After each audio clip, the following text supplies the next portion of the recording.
Hello दोस्तों, मैं Parikshit Kumar EMRS TGT science सोच रहा था आज आपसे बात करी जाए। तो मैं कह रहा था कि अभी सुबह के 6 बजे हैं लगभग, तो अपने क्वार्टर के अंदर ऐसे ही मैंने कहा चलो वीडियो बनाते हैं। चाय बना रहा था तो उसी के साथ मैंने वीडियो भी ऑन कर दिया है। तो आपसे आज बात करेंगे कुछ चीज़ों को लेके। चाय बनाते बनाते थोड़ा हो सकता है आवाज़ में थोड़ी दिक्कत आ सकती है, क्योंकि अपने पास अभी माइक है नहीं। तो देखिए, कल रात को एक नोटिफिकेशन आया था, रात को तो क्या शाम को ही आ गया था, कि सीटेट 2026। तो सोचा उसके बारे में भी थोड़ी बात करी जाए। अब आप में से बहुत लोगों का तो क्लियर होगा, क्योंकि अगर आप EMRS का फॉर्म डाल भी चुके हो तो जाहिर सी बात है सीटेट तो आपका क्लियर होगा ही।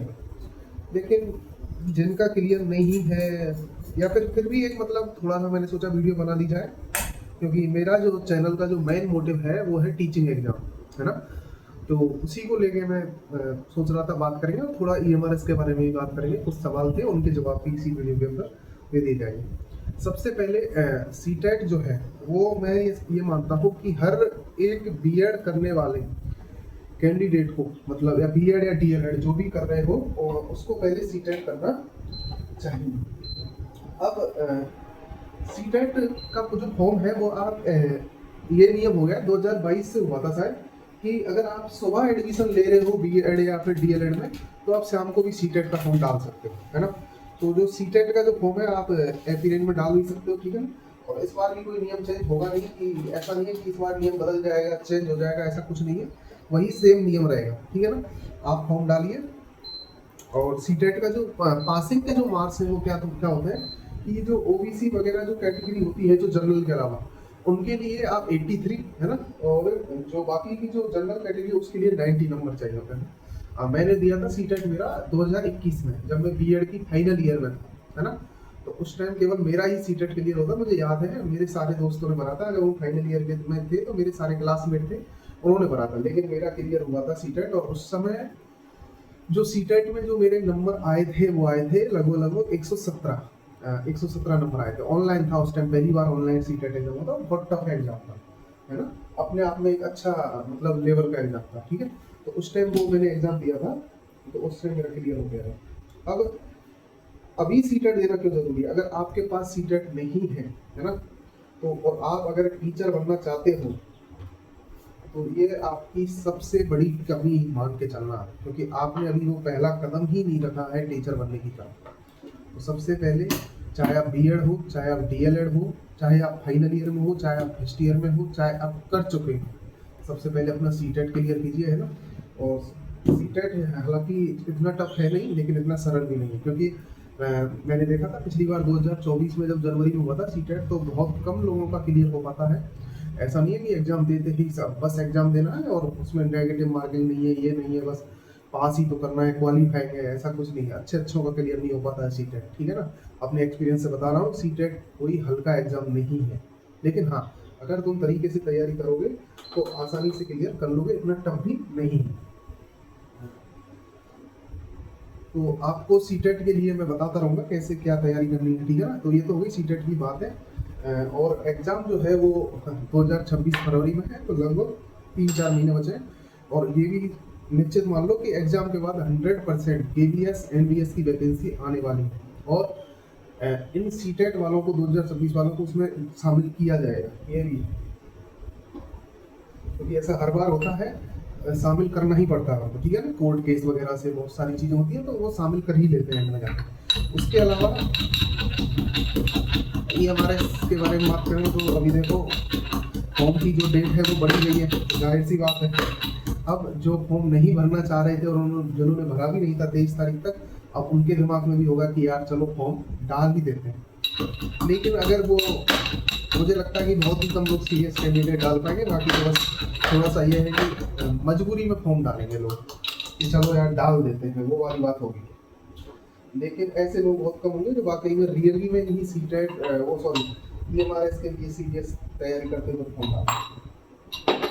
और एक जो सबसे ज़्यादा सवाल मैं देखता हूँ कमेंट के अंदर, कि EMRS हिंदी मीडियम है या इंग्लिश मीडियम है, ठीक है, ये ज़्यादा आता है। तो हिंदी मीडियम या इंग्लिश मीडियम से मतलब मेरी समझ में नहीं आता। देखो मैं खुद हिंदी मीडियम से पढ़ा हूँ, शुद्ध हिंदी मीडियम जिसको कहते हैं, है ना, बिल्कुल एकदम शुद्ध हिंदी मीडियम, ठीक है, पूरा टोटल पढ़ाई मेरी शुद्ध हिंदी मीडियम से हुई। लेकिन मैं यहाँ पे इंग्लिश मीडियम पढ़ा रहा हूँ, ऐसी कोई ज़्यादा डिफिकल्टीज नहीं है। हाँ होता है, थोड़ी सी प्रॉब्लम होती है, लेकिन वो आप धीरे धीरे सीख ही जाते हो, ऐसी बात नहीं है। अगर आप एक ही चीज़ के पकड़ के बैठे रहोगे तो फिर क्या कर पाओगे। ऐसा नहीं है कि आप हिंदी मीडियम नहीं है और इंग्लिश मीडियम है, लेकिन हिंदी मीडियम वालों को कोई प्रॉब्लम नहीं होती है, आसानी से आप पढ़ा सकते हो बच्चों को, कोई दिक्कत नहीं है, क्योंकि आप अपनी सब्जेक्ट पढ़ाओगे, ठीक है ना। अगर मैं साइंस का टीचर हूँ तो मैं साइंस पढ़ाऊँगा और मुझे इतनी नॉलेज अपनी सब्जेक्ट की होनी चाहिए कि मुझे उसकी इंग्लिश टर्म्स और वगैरह चीज़ें आनी चाहिए, इतना तो है ना। तो ये सारी चीज़ें हैं, तो इंग्लिश और हिंदी से नहीं डरना है, ठीक है। और दूसरी बात, EMRS के OBC सर्टिफिकेट को लेकर आ रही थी कि OBC सर्टिफिकेट का क्या है क्या नहीं। देखो वैसे तो चलो ठीक है, कट ऑफ डेट जो है वो फॉर्म की लास्ट डेट उसने निर्धारित करी थी EMRS ने, लेकिन ये रिजल्ट के मायने में बहुत ज़्यादा मतलब स्ट्रिक्ट है कि आपका जो रिजल्ट है वो उससे पहले होना ही चाहिए, ठीक है ना, सारे रिजल्ट। लेकिन ये जो सर्टिफिकेट वगैरह है जैसे OBC वगैरह है, तो मैंने पिछली बार देखा था DB के टाइम पे कि जिनका OBC सर्टिफिकेट बाद में बना था उनको भी शामिल किया गया था। ऐसा कुछ नहीं है, आप बस थोड़ा सा आपको कुछ एफिडेविट वगैरह कुछ लगाने पड़ते हैं, कुछ शपथ पत्र वगैरह, उससे हो जाता है, ऐसी दिक्कत उसमें नहीं आती है ज़्यादा, ठीक है ना। तो आप OBC सर्टिफिकेट बाद में भी बनवा लेना, प्रॉब्लम नहीं आएगी शायद, ठीक है, तो उसकी टेंशन ना लो।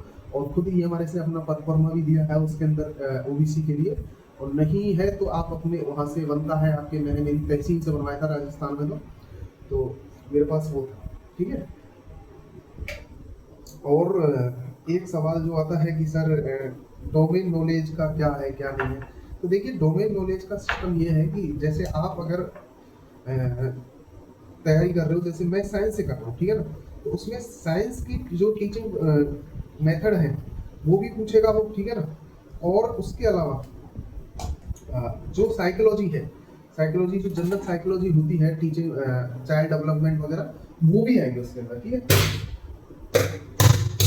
तो ये सारी चीज़ें मुझे आपको बतानी थी। और हमारी दीपावली की छुट्टियां कितनी हुई थी, ये भी मतलब काफ़ी सवाल आ रहे थे उस वीडियो पे कि दीपावली की छुट्टी आपकी कितनी हुई थी। तो मैं बता दूं, मेरी दीपावली की छुट्टी जो हुई थी वो 20 दिन की हुई थी, ठीक है ना। अभी हम सारे टीचर दीपावली की छुट्टी बना के वापस आ भी गए हैं, बस थोड़ा सा बच्चे तो आप जानते ही हो कभी भी अगर छुट्टी के बाद जब विद्यालय खुलता है तो बच्चे 1-2 दिन तो लेते ही हैं आने में, बस बच्चे थोड़े से कम आए, लेकिन वो भी आ जाएंगे आजकल के अंदर, लगभग सारे बच्चे आ जाएंगे, ठीक है। तो ये था हमारा छुट्टियों का सिस्टम।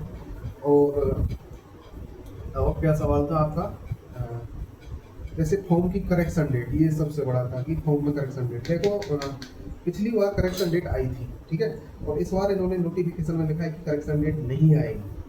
लेकिन इतना EMRS भी जानता है कि मानवीय गलतियां सबसे होती हैं, तो ऐसा नहीं है कि वो बिल्कुल अपने नियमों के प्रति स्ट्रिक्ट हो जाए कि नहीं आएगी। अगर किसी से गलती हुई है तो चांसेस है कि शायद करेक्शन डेट आए, ठीक है। तो करेक्शन डेट के आने के चांस तो हैं, और बाकी अभी EMRS पे डिपेंड करता है कि वो करेक्शन डेट देते हैं या नहीं देते। तो ये था भाई आज का वीडियो हमारा। और चलिए आपको आज थोड़ा सा हमारा क्वार्टर भी दिखा देते हैं। ये तो है हमारा रसोई, ठीक है ना, और ये हमारा एक हॉल है जो कि अभी थोड़ा सा आए ना छुट्टियों से तो ऐसा ही पड़ा हुआ है। और ये अपना एक रूम है इधर, और फिर एक रूम उधर है, ठीक है ना, वो थोड़ा गंदा पड़ा है तो उसको ना ही दिखाएं तो ही अच्छा है, ठीक है। और ये देखिए अपने क्वार्टर से व्यू आपको दिखाते हैं।